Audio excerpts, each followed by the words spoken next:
Bismillahirrahmanirrahim. Assalamualaikum warahmatullahi wabarakatuh. Alhamdulillah para pembaca artikel pilihan, kita semua bersyukur pada Allah pagi hari ini dalam keadaan sehat walafiat. Mudah-mudahan keluarga kita juga dan pandemi COVID-19 ini ya mudah-mudahan segera diangkat oleh Allah SWT. Pagi hari ini kita mengangkat artikel tentang tanggapan ya, satu berita yang banyak beredar, ya banyak ditulis oleh media online bahwa Wakil Presiden Indonesia yaitu Kiai Haji Ma'ruf Amin itu ternyata tidak tahu menau tentang Perpres yang memberikan izin ya untuk produksi miras ya skala kecil maupun besar ya. Ternyata kata juru bicara Wakil Presiden Kiai Ma'ruf Amin itu kaget gitu kan. Tiba-tiba itu muncul ya, tentu bisa difahami ya karena saya dalam satu pertemuan waktu itu Dewan Syariah Nasional di mana waktu itu dibuka oleh Wakil Presiden ya. Wakil Presiden Kiai Ma'ruf Amin kan terkenal gitu ya, memang penggerak pelopor ekonomi syariah. Ya, tapi kemudian dengan ramainya ya maraknya berita tentang investasi miras ini ya, beliau disebut oleh juru bicaranya sebagai kaget dan terjepit posisinya gitu. Dan akhirnya beliau berjuang untuk melobi ya, meminta kepada presiden dan juga kepada para menteri agar Perpres itu dibatalkan gitu. Dan akhirnya kita tahu ya lampiran dari Perpres itu yang terkait dengan investasi miras kemudian dibatalkan atau dicabut oleh Presiden Jokowi.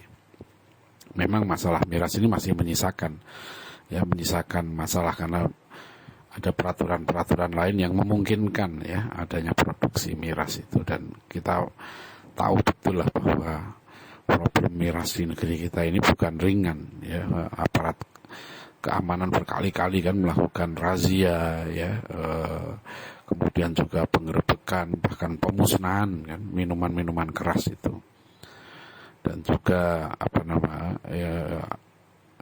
dampak dari minuman keras ya kepada moral ya, kepada kehidupan masyarakat ini sangat besar.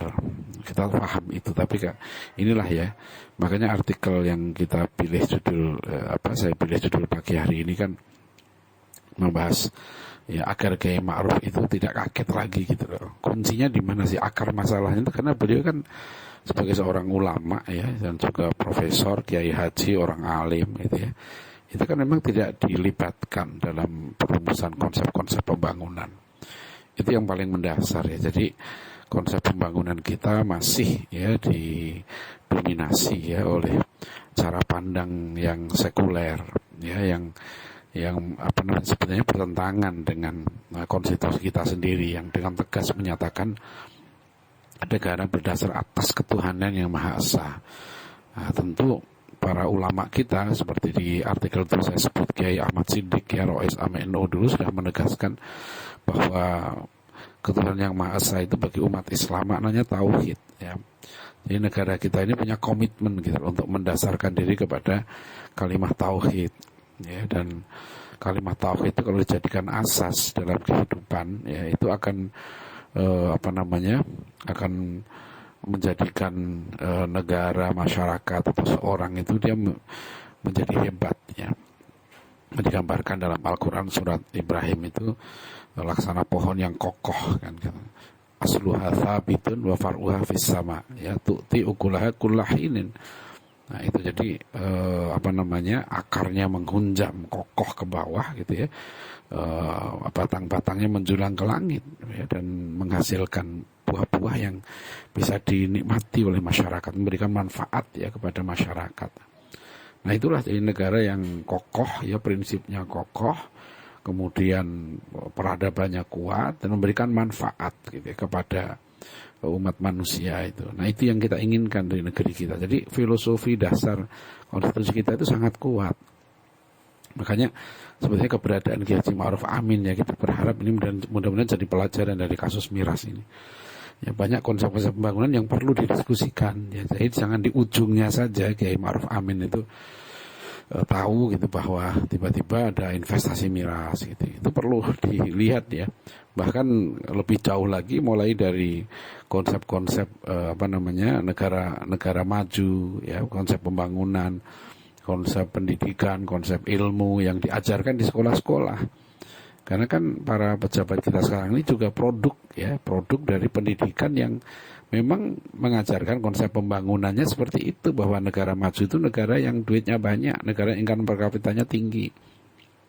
Nah, itulah yang seharusnya kita merumuskan sendiri konsep kemajuan negara kita, bahwa negara kita seperti yang saya kutip dalam artikel ini ya, yaitu negara yang yang sejahtera dan bahagia gitu ya, yang dalam buku saya terbaru saya sebut sebagai negara adil makmur ya, dalam naungan ridha Allah. Itu yang dikatakan Profesor Muhammad Nur, negara yang sebetulnya merupakan realisasi dari maqasid syariah itu. Nah, tentu Kiai Ma'ruf Amin sangat memahami konsep ini. Nah, itu ya, sekali lagi, jadi artikel ini sederhana, kita berharap mudah-mudahan Kiai Ma'ruf Amin tidak kaget-kaget lah ya, karena beliau sejak awal ya, dan para ulama yang lain dilibatkan ya dalam penrumusan konsep-konsep pembangunan kita. Jadi bukan hanya dipakai untuk meraih suara, meraup suara waktu pilkada atau pilek atau pilpres gitu ya. Tapi betul-betul keberadaan ulama kita ya itu sangat penting dalam merumuskan konsep pembangunan dan juga dalam pelaksanaannya di lapangan. Demikian, mudah-mudahan artikel sederhana ini bermanfaat. Bila taufik wal hidayah. Assalamualaikum warahmatullahi wabarakatuh.